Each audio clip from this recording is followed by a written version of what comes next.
안녕하세요. 안녕하세요. 마가복음 14장은 예수님께서 십자가에 달리시기 전에 어떠한 모습으로 그 십자가의 과정을 준비하셨는지를 자세히 설명해 주고 있습니다. 예수님께서는 오늘 말씀에서도 보다시피 십자가를 지시기 전에 겟세마네 동산에 가서 기도하셨습니다. 모든 인류의 구원이라는 처절하고도 정말 격렬한 격전을 앞에 두고 예수님께서는 엄청난 각오를 다지시고 언제나 그래 오셨던 것처럼 기도의 자리로 나아가셨습니다. 그리고 그분의 뒤에는 베드로와 야고보 그리고 요한이 함께하였습니다. 예수님께서는 늘 기도에 힘쓰시던 분이었습니다. 왜냐하면 기도는 하나님을 가장 먼저 찾는 것이기 때문입니다. 하나님을 먼저 찾는 인생은 하나님께서 책임지십니다. 물론 우리가 힘들 때 친구에게 전화를 하거나 친구를 만나는 것이 나쁜 것은 아닙니다. 그렇지만 만약에 그런 것들이 우리가 향한 하나님의 관심이나 마음을 뺏어가게 한다면, 그래서 기도 생활에서 멀어지게 한다면 그것은 하나님을 기쁘시게 해드리는 것이 될 수 없습니다. 하나님이셨던 이 예수님께서도 이 기도에 늘 힘을 쓰셨다면 그분의 창조물에 불과한 우리는 얼마나 더 기도에 힘을 써야 할까요? 특별히 기도는 하나님과 대화하는 것입니다. 대화라는 것은 이렇게 한 사람만 말을 하는 것이 아니라 이렇게 두 사람이 쌍방으로 말을 하고 질문을 하고 대답을 하는 것이잖아요. 저는 기도는 이렇게 하나님과 대화하는 것이라고 생각합니다. 제가 한번 예를 들어 보겠습니다. 제가 정말 사랑하는 사람과 대화하는 중에 제가 하고 싶은 말만 하고 또 그 상대방이 저에게 말을 하려고 할 때 잠깐만 하고 말을 멈추고 계속해서 제가 하고 싶은 말만 해나간다면 그것은 대화가 될 수 없습니다. 저는 하나님께 기도하는 것도 이와 마찬가지라고 생각합니다. 물론 저희가 하나님께 우리의 말로 언어로 기도를 아뢰 수 있지만 또한 우리가 잠잠히 하나님께 듣는 마음으로 또 듣는 귀로도 하나님께 기도하는 기도의 자세가 될 수 있다고 저는 생각합니다. 예수님의 시작은 언제나 하나님께 기도하는 시간이었고 또 예수님의 마지막은 또한 언제나 하나님께 기도하는 시간이었습니다. 우리는 신약 성경 곳곳에서 예수님께서 늘 하나님과 개인적인 기도의 시간을 가지시는 것을 볼 수 있습니다. 제가 먼저 마태복음 14장 23절 말씀을 읽겠습니다. 무리를 보내신 후에 기도하러 따로 산에 올라가시니라. 저물매 거기 혼자 계시더니. 또 마가복음 1장 35절 말씀입니다. 새벽 아직도 밝기 전에 예수께서 일어나 나가 한적한 곳으로 가사 거기서 기도하시더니. 마지막으로 누가복음 5장 16절 말씀입니다. 예수는 물러가사 한적한 곳에서 기도하시니라.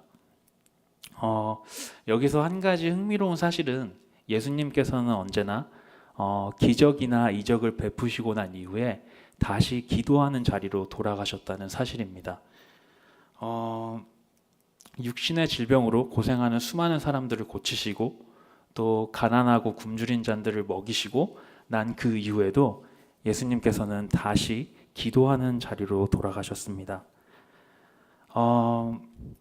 예수님을 통해서 저희가 한 가지 배울 수 있는 교훈은 바로 기도는 단 한 번으로 끝나는 것이 아니라 계속해서 꾸준히 지속되어져야 하는 영적 습관이라는 사실입니다. 사실 저도 이 부분에서 굉장히 나약한데요. 기도를 저의 너무너무 나의 영적 습관으로 만들고 싶지만 제가 조금이나마 긴장을 늦추면 기도의 자리를 떠나는 것을 경험하게 됩니다. 특별히 제가 어려운 일을 겪을 때나 또 힘든 일을 겪고 있는 중에는 하나님께 간절히 기도하는 일이 쉽다고는 할 수 없지만 그렇지만 간절히 기도하는 일이 되는데 제가 또 좀 어느 정도 잘 되고 일이 잘 풀려나갈 때는 하나님께 기도하지 않는 어리석음을 범할 때가 많은 것 같습니다. 성도 여러분들은 어떠신가요? 여러분들은 힘들 때나 잘 되실 때나 기쁠 때나 똑같이 하나님께 기도하시나요? 역시 대단하십니다. 대단하십니다. 제가 말씀드렸던 것처럼 저희가 이 오늘 본문의 말씀을 통해서 한 가지 배울 수 있는 교훈은 바로 우리 기도는 저희가 꼭 삶으로 익혀야 할 영적 습관이라는 사실입니다. 오늘 본문 마가복음 14장 33절부터 34절까지의 말씀을 같이 읽겠습니다.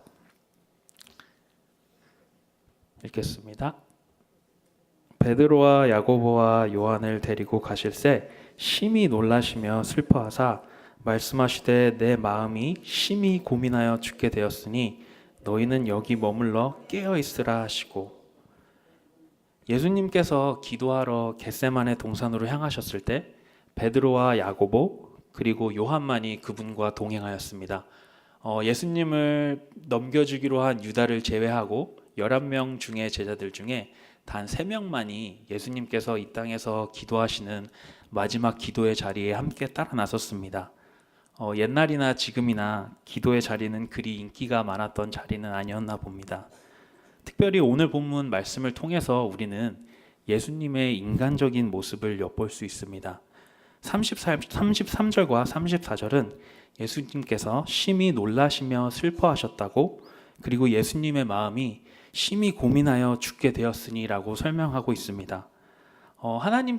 하나님이신 예수님께서 심히 놀라고 고민하시고 슬퍼하셨다는 사실이 뭔가 낯설게 느껴집니다.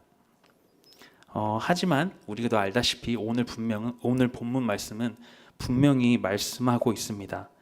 예수님께서 십자가를 지시기 전에 저희들이 삶 속에서 맞닥뜨리게 되는 고난이나 어려움들을 겪을 때 느끼는 감정을 예수님께서도 십자가에서 똑같이 경험하셨습니다. 지금 이 자리에 계신 분들 중에 분명히 고민도 많고 심히 마음이 힘들고 슬프고 힘든 분들이 계실 것입니다. 저는 여러분들이 어떤 것이 그런 것들을 여러분의 마음을 있는지 알 수 없습니다. 그렇지만 제가 한 가지 확실하게 말씀드릴 수 있는 것은 예수님께서도 똑같이 그러한 경험들을 경험하셨고, 예수님께서는 충분히 여러분들을 이해해 주시고 위로해 주실 수 있는 분입니다.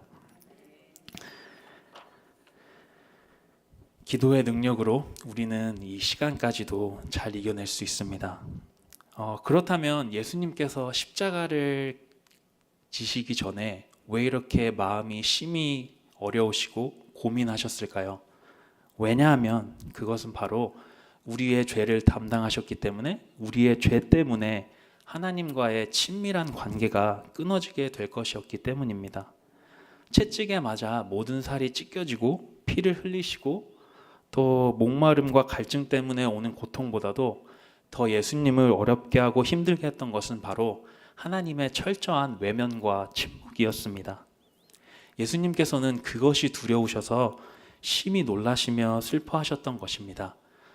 성도 여러분, 이 세상에서 가장 큰 비극은 무엇일까요? 사랑하는 사람의 죽음? 네, 맞습니다. 믿고 따르던 사람에 대한 배신? 그렇죠.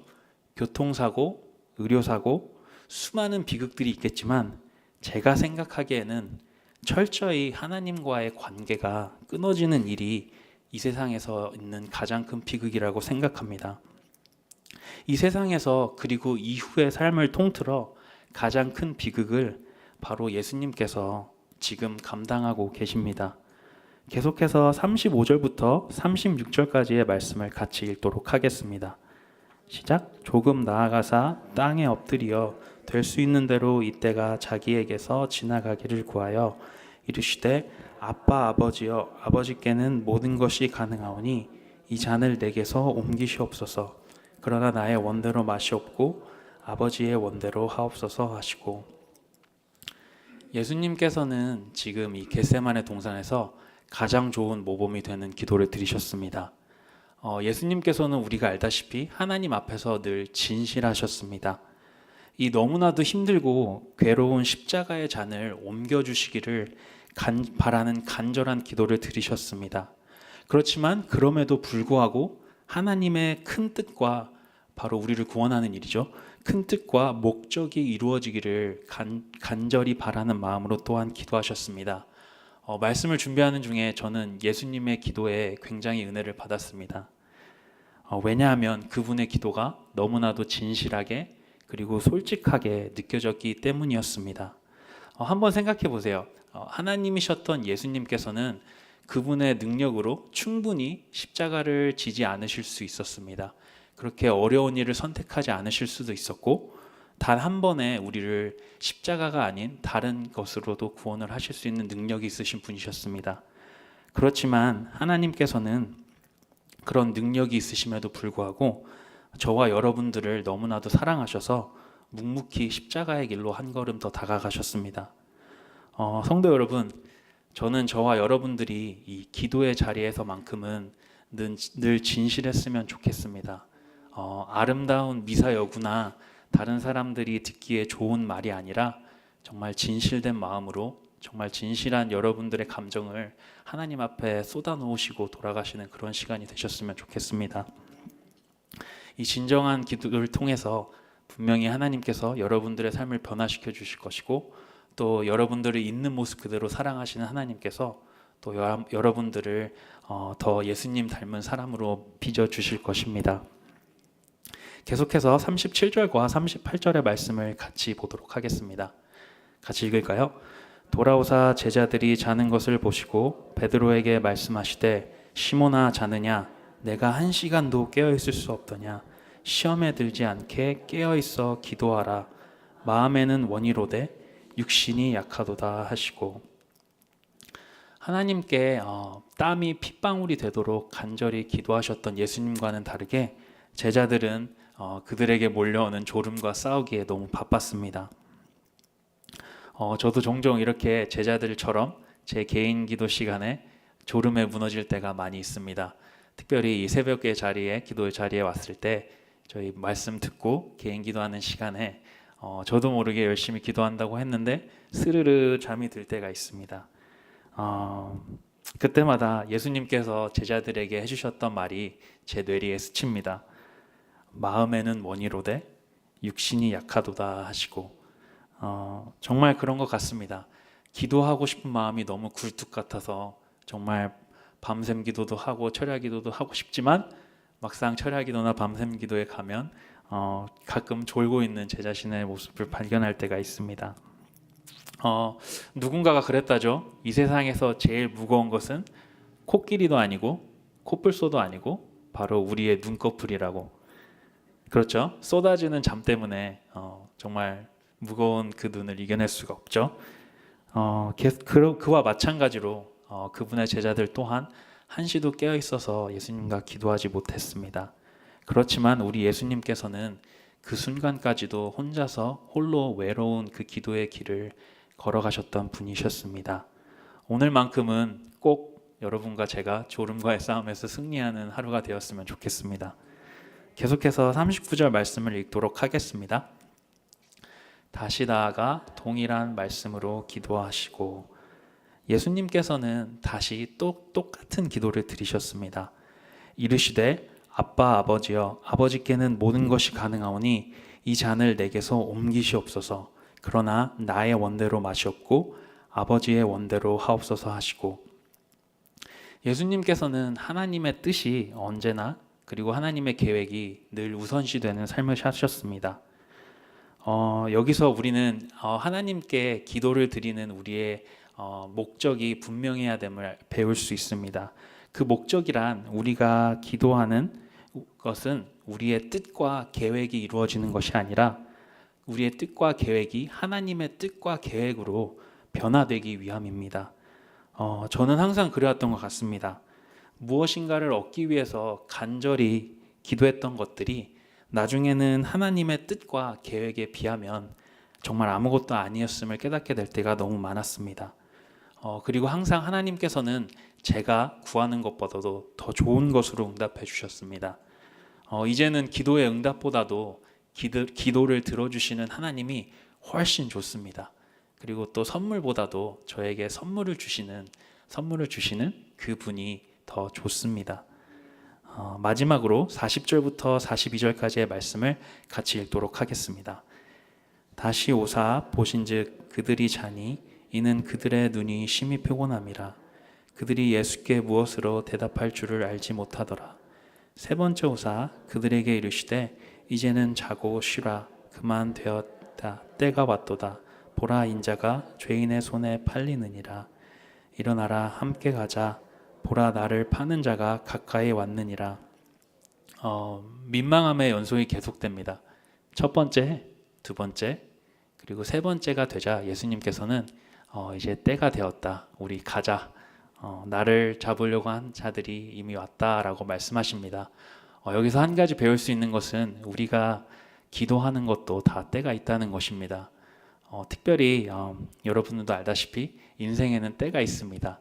그리고 그 인생의 때마다 우리는 각자가 해야 되는 기도가 있습니다. 그리고 그 때를 놓치게 되면 기도를 할 수 있는 기회 또한 놓치게 되는 것을 볼 수 있습니다. 저는 여러분들께서 그러한 실수를 반복하지 않으실 거라고 생각합니다. 그러셨기 때문에 이 시간에도 잠을 이기시고 졸음을 이기시고 이 자리에 나와서 말씀을 듣고 기도하고 계시는 것이라고 생각합니다. 졸고 있던 제자들과는 다르게 예수님께서는 혼자서 홀로 외로이 이 기도의 사투를 감당하셨습니다. 그리고 그 뒤에 예수님께서는 마음을 정하시고 이제 때가 되었다, 가자고 말씀하십니다. 오늘 본문 마가복음 14장 32절부터 42절을 통해 우리는 예수님께서 겟세마네 동산에서 기도로 그분의 마지막을 준비하는 것을 배웠습니다. 예수님의 시작은 기도였고 또한 예수님의 마지막 또한 기도였습니다. 그리고 그분의 기도가 결국에는 하나님의 뜻과 계획을 이룬 것을 우리는 성경 곳곳을 통해 알 수 있습니다. 성도 여러분, 오늘 하루를 살아갈 때 계속해서 기도의 중요성을 기억하시고 예수님처럼 기도의 습관을 꾸준하게 키워나가시는 저와 여러분이 되기를 주님의 이름으로 축복합니다.